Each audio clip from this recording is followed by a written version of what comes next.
taas ipaubos ug magpaubos ipataas.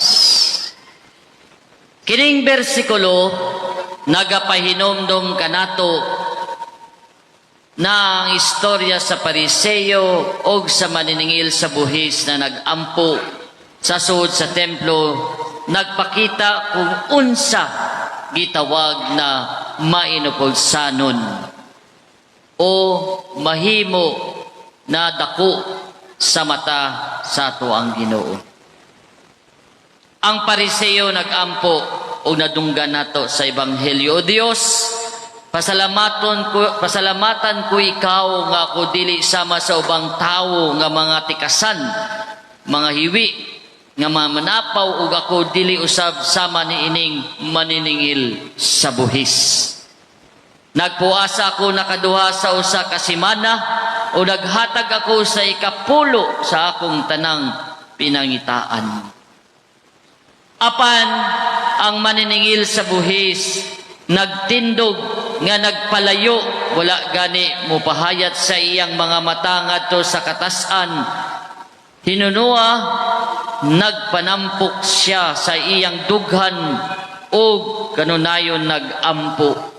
O Dios, kaluy-i ako nga makasasala.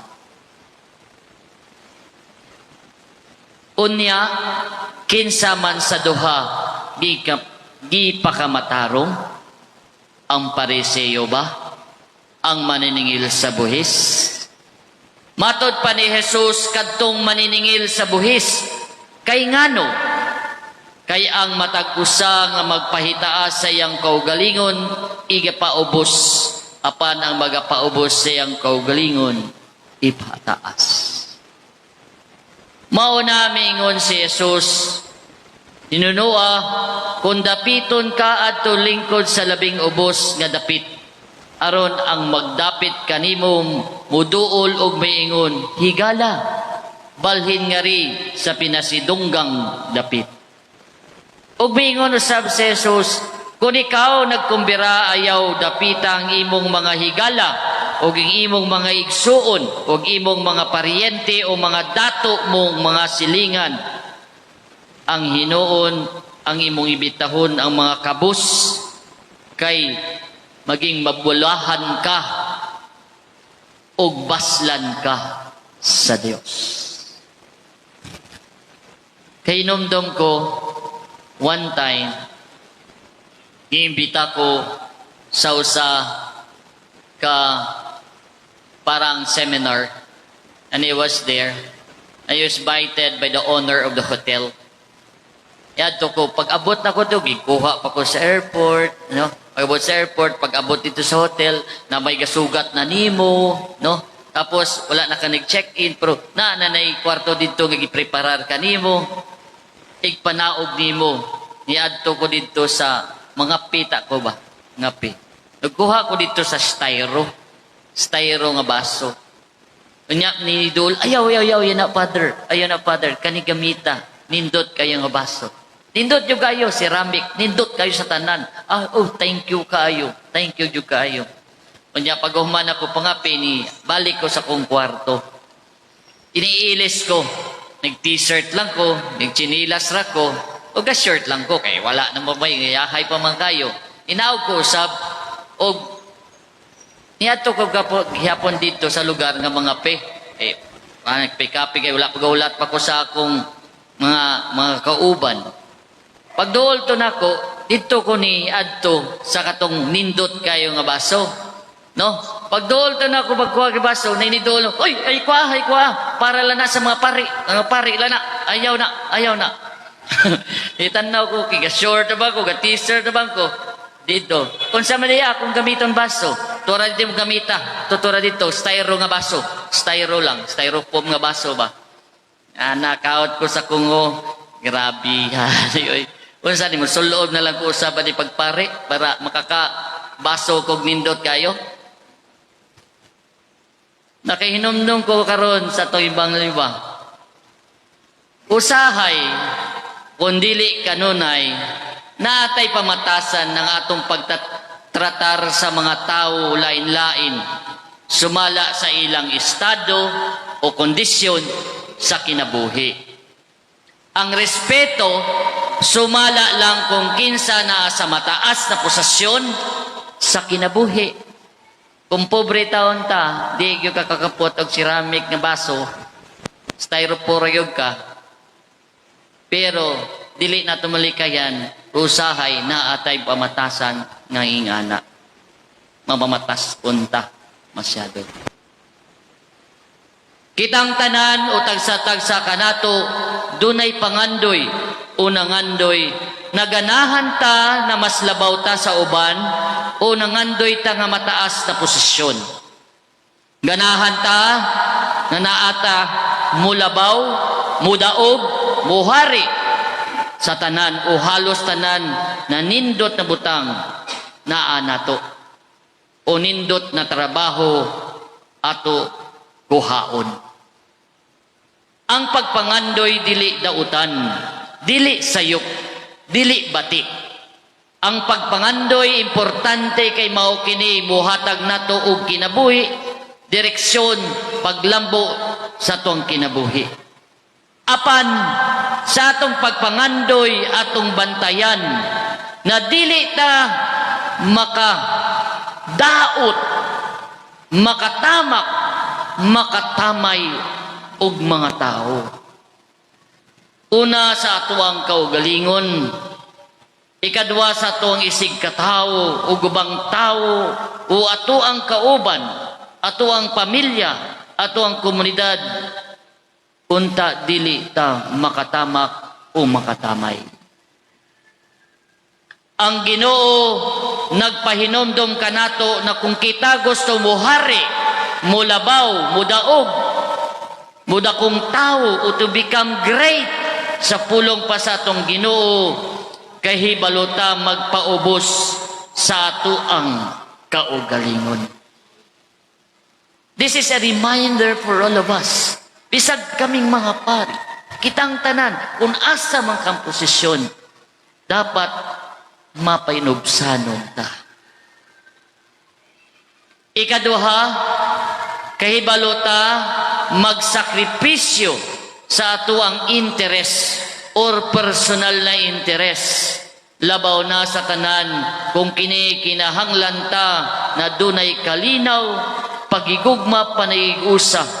Labaw na sa atuang pamilya, sa atong komunidad o trabahoan.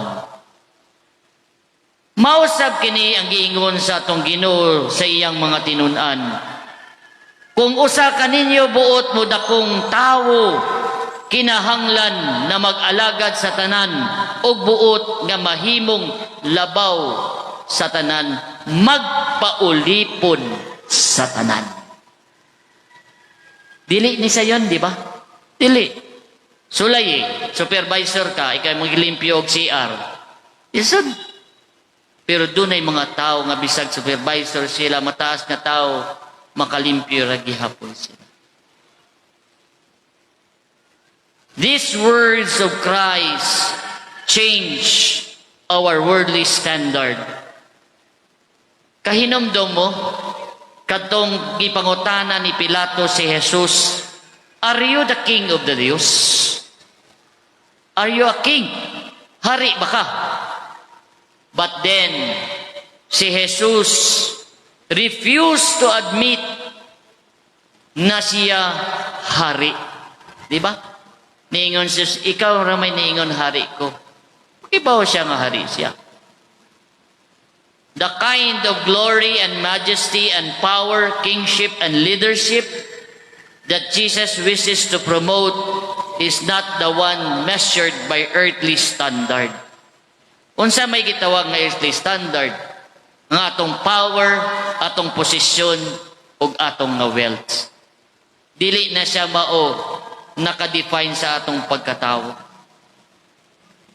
It is one of love, ang atong pagigugma. Yes, Jesus is a king, but a king that serves with love. Not just a king, but a servant king. Indot kayo, no? Dili lang ta amahan, pero amahan nga nagaserbisyo. Diba? Dili, ako amahan diri, wala ay makwanan. Ako pinakataas din eh. Ako inahan, dili. Diba? We must know how to lower ourselves. How we wish, we hope and pray na unta ang atong mga leaders nato sa komunidad, sa atong pamilya, sa atong nasod, unta magpareho sa atong Ginoo nga dili mapataskon. Naunta ang atong pagtanaw sa atong mga isig katawo are equally the same. Diba? Bisag pobre tawon siya, okay, dapat respetuhon gihapon nato siya. Ang atong pangandoy, atong tanawon na ang resulta dili ra atuang kamaayuhan, kundili labaw sa tanan para sa kamayuhan sa tanan. Diba? For the common good. For example, konkreto, in a family discussion, nag-discuss mo about your wealth, inyong mga kayamanan sa inyong pamilya, ang inyong mana, tananta, there will be equal distribution. Dili ang usaray mo labaw. Regarding the position, give a chance to others. Dili nga ikaw ragi hapon. Labaw na kung dili na ka maka serbisyo o makahatag o obligasyon sa imong posisyon. Sa atong pagpangandoy, dunay usa ka butang na dapat nato palambuon o patubuon sa atong kinabuhi. Una, ang pagkamainubuson.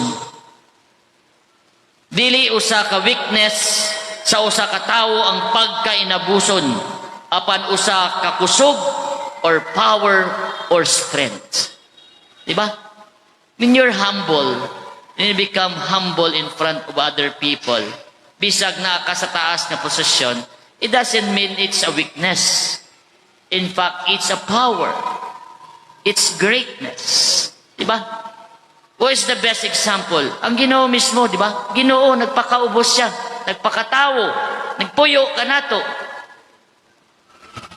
That's greatness. Para nako usa kini ka strength o kusog sa tao kay dili sayon mudawat sa ato ang weakness o sayop. Dili sayon mudawat sa pinakaubos na posisyon sa kinabuhi. Kinahanglan ta nga magsakripisyo sa ato ang personal na interest. You know, I really admired very much persons who humbly accept their mistakes, their faults or weakness with all humility. Diba? Mingon ka, ano ba? So, sorry bisag kwan siya ba? People who humbly resign to their position, to their leadership, and give way to others better than them for the common good. Unta nindot kayo, no? Ana ba? Who are the examples?